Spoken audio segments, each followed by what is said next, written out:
Hello everyone. At 5:14 local time, the Arabian Sea looks unusually calm. Inside the radar room of USS Gerald R. Ford, a new contact appears. Then, two more. Three fast-moving targets closing toward the strike group, not drifting with traffic, heading straight in, routine patrol, or a deliberate test between the United States and Iran. In these waters, one missile launch can change everything within minutes. Don't forget to like, subscribe to the channel, and share your thoughts in the comments section. Thank you for watching. Radar sweeps continue across the dark green displays inside the Combat Information Center. One contact grows brighter, then another appears just behind it. A third signal locks into place. Three surface tracks moving together across the digital map. Iranian naval vessels. Their formation tightens as they close the distance. Speed increases gradually. 18 knots, 20, 22. The gap between them and the U.S. carrier strike group begins shrinking mile by mile. Across the formation, the escorting destroyers respond instantly. Radar arrays rotate. Electronic warfare receivers widen their listening bands. Data streams begin filling the screens as the system measures bearing, speed, and heading of the approaching ships.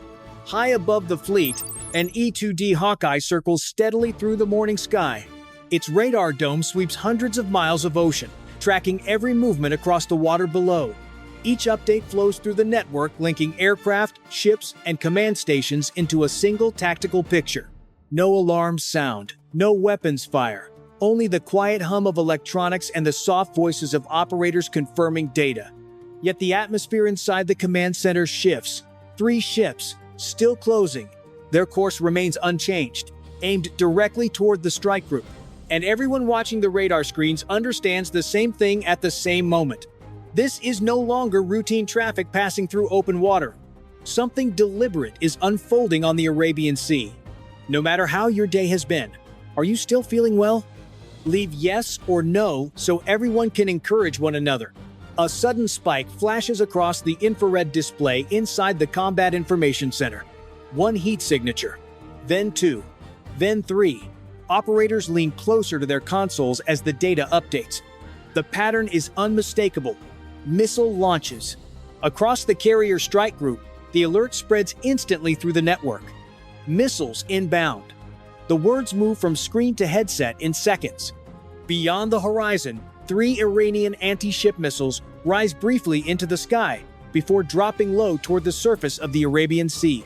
Seconds later, the destroyers react. Vertical launch cells burst open along the decks of the escort ships. Standard missile interceptors ignite and leap upward in bright columns of flame. For a moment, they climb straight into the sky, then roll sharply and dive toward the incoming threats. On the radar displays, thin vectors race toward each other across the digital ocean map, closing fast, calculating intercept. Then the first flash appears high above the water. One missile disappears from the screen. A second explosion follows seconds later, scattering fragments across the airspace above the sea. Another track vanishes. But the engagement is not finished. One Iranian missile remains. It drops even lower, skimming just meters above the waves. At that altitude, the curvature of the Earth hides it from long-range radar until the final seconds. The missile continues racing toward the carrier strike group, its seeker locked forward. Inside the command center, the range counter keeps falling. One target is still closing. And now it is very close. The distance collapses quickly on the radar screen inside the Combat Information Center. 10 seconds to impact, then 8. The incoming missile continues hugging the surface of the Arabian Sea, flying just meters above the waves. Its guidance system remains locked forward, aimed at the massive radar signature of the carrier strike group. Inside the room, operators watch the countdown in silence as the range numbers fall rapidly. 5 seconds. Now the final defensive layer activates. Mounted high on the forward structure of USS Gerald R. Ford, the Phalanx close-in weapon system rotates toward the incoming threat. Its radar locks instantly.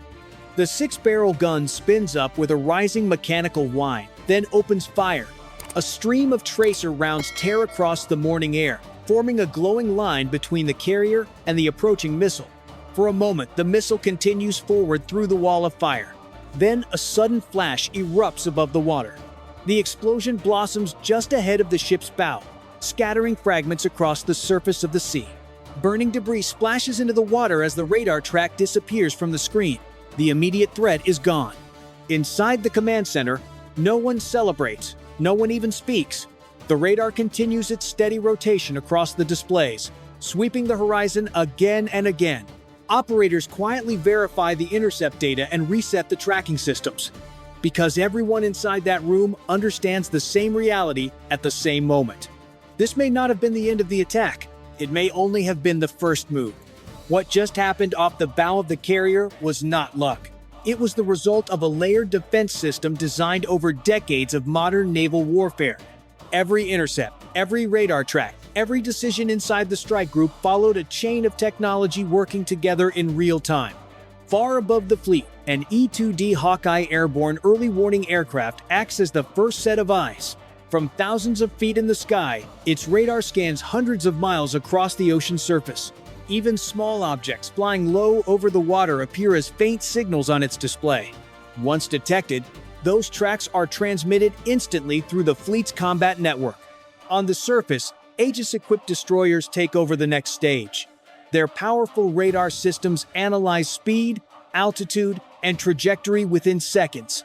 Sophisticated fire control software calculates intercept geometry faster than any human could. Based on that solution, standard missile interceptors launch from vertical cells, climbing high before diving toward the incoming threat. If a missile survives that outer defensive ring, the next layer activates. Evolved Sea Sparrow missiles are designed specifically to destroy fast targets that slip closer to the fleet. They engage threats at shorter ranges, buying precious seconds for the ships they protect. And if everything else fails, the final shield belongs to the carrier itself. The Phalanx close-in weapon system responds automatically, firing thousands of rounds per minute to destroy anything that breaks through the previous layers. Modern naval warfare is built around this principle. A carrier is not a single ship defending itself. It is the center of a network. Sensors, aircraft, destroyers, and weapons all linked together into one coordinated system. But a larger question still hangs over the Arabian Sea. The 3 Iranian warships involved in the encounter may only represent a small part of the military forces operating in the region. Along the northern coastline, coastal missile batteries remain active, capable of launching anti-ship weapons far beyond the horizon. Further east, other naval units may be monitoring the situation, waiting to see how events unfold. In modern naval warfare, distance no longer guarantees safety. Long-range missiles, surveillance drones, and radar networks allow forces to strike from hundreds of miles away. What begins as a brief confrontation between a few ships can escalate quickly if additional units enter the fight. For commanders on both sides, the situation is no longer only tactical. It becomes strategic. Every radar signal, every maneuver at sea, carries political weight. Because in tense waters like these, escalation does not always come from a massive attack. Sometimes it begins with a single decision made in seconds. While the warships maintain their distance across the Arabian Sea, the real tension spreads far beyond the horizon. Inside command centers in Washington and Tehran, analysts watch the same radar tracks, the same timelines, the same intercept data flowing in from ships and aircraft. Every second of the encounter is reviewed. Reaction speeds, intercept windows, sensor performance, the effectiveness of layered defenses. For military planners, these moments are not just about a single exchange at sea. They reveal capabilities, limitations, and patterns that may shape future decisions. A short confrontation can expose how each side responds under pressure. And sometimes, a brief clash on open water carries consequences far greater than the few minutes it actually lasts. Eventually, the skies above the Arabian Sea grow quiet again. Fighter jets return to the carrier deck, and the warships resume their steady patrol across open water. Yet the encounter is far from forgotten. Data from every radar sweep and intercept will be studied for weeks. In modern warfare, the most important battle is not always the one seen in the sky, but the one recorded inside the systems. And the larger question remains: was this a limited confrontation, or the opening signal of a more dangerous phase in the Middle East? The following scenario is hypothetical, and is intended to provide viewers with an objective perspective on modern warfare.